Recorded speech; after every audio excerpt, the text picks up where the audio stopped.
प्यारे बच्चों नमस्कार। आपका अपनी पाठशाला दलजीत सिंह ई पाठशाला में स्वागत है। आज हम दूसरी कविता फायर एंड आइस के बारे में भी जो इम्पोर्टेंट एमसीक्यू क्वेश्चंस हैं वो तैयार करेंगे और थोड़ा पोएम को भी समझेंगे। Fire and ice is also written by Robert Frost. Robert Frost के बारे में पिछले वीडियो में बता चुका हूँ। He is a poet of nature. He is a comparison of nature with world of real things। वो हमेशा कंपेयर करता है जो वर्ल्डली थिंग्स हैं उसकी नेचर से। इस कविता में उसने बड़ी ज़बरदस्त तरीके से फायर और आइस को इमेजरी देकर कंपेयर किया है हमारी डिज़ायर और हेटर्ड से।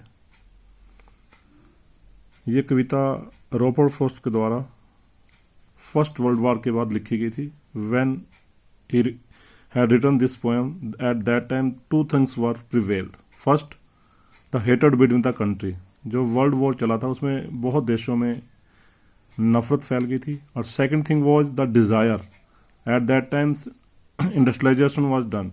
इंडस्ट्रियलाइजेशन होती, फैक्ट्रियाँ जगह जगह पूरे वर्ल्ड में खुल रही थी, जिसके कारण लोग वर्ल्डली डिजायर्स क्योंकि जो मटेरियलिस्टिक थिंग्स थी, they were running up after materialistic things. वो बहुत ही चीज़ों के पीछे भाग रहे थे। उन चीज़ों से दुखी होकर रॉबर्ट फ्रॉस्ट ने ये कविता लिखी थी और बहुत ही प्यारी कविता है उस समय। आज भी ये पोएम जो है बिल्कुल सच लगती है। इस कविता में दो सिंबल यूज किए हैं उसने। सिंबॉलिक पोएम है फायर एंड आइस। फायर जो है वो डिज़ायर के लिए यूज की गई है, लस्ट के लिए यूज की गई है, और आइस जो है वो हमारे इनडिफरेंस एटीट्यूड के लिए यूज की गई है। पोएम में वो फर्स्ट पैराग्राफ में वो कहता है सम से the world will and in fire. कि कुछ लोग कहते हैं कि वर्ल्ड जो है फायर से, यानी कि हमारे जो अंदर डिजायर हैं, जो हमारी इच्छाएं हैं, उससे नष्ट हो जाएगा। सम से इन आइस। कुछ लोग कहते हैं कि आइस से, जो हमारा इनडिफरेंस है, जो हमारा क्रूअल एटीट्यूड है टूवर्ड्स अदर ह्यूमन बींग्स, उससे नष्ट हो जाएगा। From what I have tested है। और पोएट फिर बाद में रॉबर्ट फ्रॉस्ट कहता है कि क्योंकि मैंने टेस्ट किया हुआ है किसको, डिज़ायर को। मैंने डिज़ायर देखी हुई है, इच्छाएं देखी हुई हैं कि उनका जो इफेक्ट है कितना माड़ा होता है, कितना बुरा होता है, कितना बैड होता है। I hold with those who favour fire. इसलिए मैं उनके साथ खड़ा हूँ जो फायर को फेवर करते हैं, यानी कि फायर डिज़ायर से जो संसार जल्दी नष्ट हो जाएगा, इसलिए मैं उनके साथ खड़ा हूँ क्योंकि मैंने डिज़ायर का इफेक्ट देखा हुआ है। इस पैराग्राफ में वो डिज़ायर को रख रहा है कि डिज़ायर से सारा संसार नष्ट हो सकता है। अगर हमारी डिज़ायर जो है वर्ल्डली डिज़ायर के कारण हम क्या होते जा रहे हैं, क्रूअल होते जा रहे हैं और एक दूसरे की भावनाओं का ख्याल ना रखने वाले होते जा रहे हैं।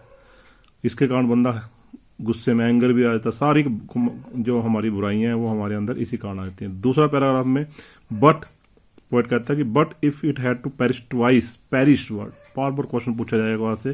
पेरिश का मतलब, पेरिश हियर मीन्स डाई और डिस्ट्रक्शन के लिए यूज किया गया कि अगर संसार को दो बार नष्ट करना हो, दोबारा नष्ट करना हो, I think I know enough of hate, कि यहाँ पर इतनी हेट है, इतनी नफरत है कि संसार अपने आप ही नष्ट हो जाएगा। To say that for destruction ice is also great. क्योंकि आइस का जो डिस्ट्रक्शन हो, तबाही होगी, वो बहुत बड़ी होगी, संसार बच नहीं पाएगा। एंड वुड सफाइस, और बहुत सफिशिएंट होगा इस संसार को नष्ट करने के लिए।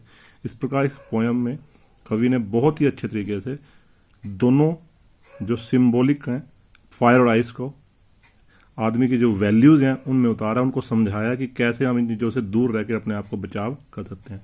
इसके जो महत्वपूर्ण क्वेश्चन आएंगे वो भी मैं आपके सामने डिस्कस कर देता हूँ। फर्स्ट पोएम आ सकता है नेम ऑफ पोएट। ये तो पता ही है आपको, रॉबर्ट फ्रॉस्ट ने दो कविताएं जो हैं ये रॉबर्ट फ्रॉस्ट के द्वारा लिखी गई हैं।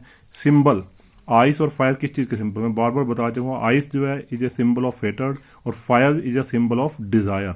Rhyming scheme of the poem, अगर बात करें rhyming scheme of the poem, तो इसकी जो स्कीम इकट्ठी देखी जाए तो ए बी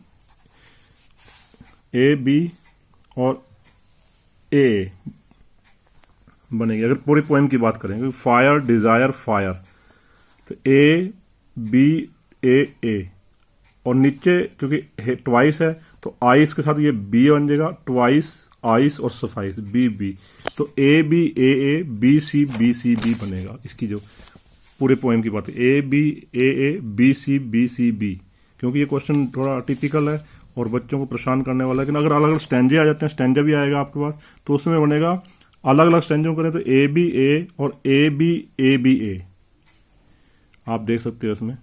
तो ये पोएम के हिसाब से पूछा जाएगा तो अलग है इसकी राइमिंग स्कीम, अगर स्टैंजों के हिसाब से पूछा जाएगा तो अलग है। अगला क्वेश्चन, मीनिंग ऑफ पेरिश, ये भी बार बार क्वेश्चन पता है। पेरिश का मतलब मैंने अभी बताया आपको, डाई और डिस्ट्रक्शन के लिए यूज किया, तबाही के लिए यूज किया गया है। अगला क्वेश्चन बैठता है, what would suffice if the world were to perish, अगर क्या चीज सफिस होगी अगर संसार को 2 बार नष्ट करना, आइस और फायर दोनों आएंगे। पोएट्री डिवाइस को 2 लाइनें आएंगी इसमें, सम से the world will and in fire, कुछ लोग कहते हैं कि वर्ल्ड जो है फायर से एंड हो जाएगा। इसमें कौन सा पोएट्री डिवाइस है, इमेजरी यूज कर रहा है, इमेजरी का सॉरी सम से, तो ये इसमें एलिट्रेशन यूज कर रहा है, सम और से। जब एलिट्रेशन का मतलब क्या है, 2 वर्ड जो कॉन्सोनेंट की आवाज है जब सेम आए, सम से, तो इसलिए इसमें एलिट्रेशन है। सेकंड जो है, I hold with those who favour fire, इसमें इमेजरी जब पोएट आपके सामने कुछ ऐसी चीज ला देता है जिससे आपको चीजें रियल कर, जैसे फायर और आइस हमारे सामने लाया गया जिससे संसार नष्ट हो, वो भी इमेजरी की तरह है, और इस लाइन में भी इमेजरी यूज हो रही है। ठीक है, इस पोएम को पिकास क्यों बना देते हैं वो। फायर और आइस से पर्सोनिफिकेशन भी की है उसने। Better option to end the world, क्या चीज बेटर होगी अगर संसार को खत्म करना, both ice and both are component, लिखा ही है उसने, अपने आप ही लिख दिया कोई ने कि दोनों कॉम्पोनेंट है। Why does the poet held with those who favour fire, क्यों पोएट उनके साथ खड़ा है जो फायर को फेवर करते हैं क्योंकि पोएट ने अपने आप लस्ट देखा, लस्ट फॉर मटेरियलिस्टिक थिंग, कि कैसे मटेरियलिस्टिक थिंग के लिए लोग पागल हो जाते हैं, इसलिए पोएट जो है इनके साथ खड़ा है।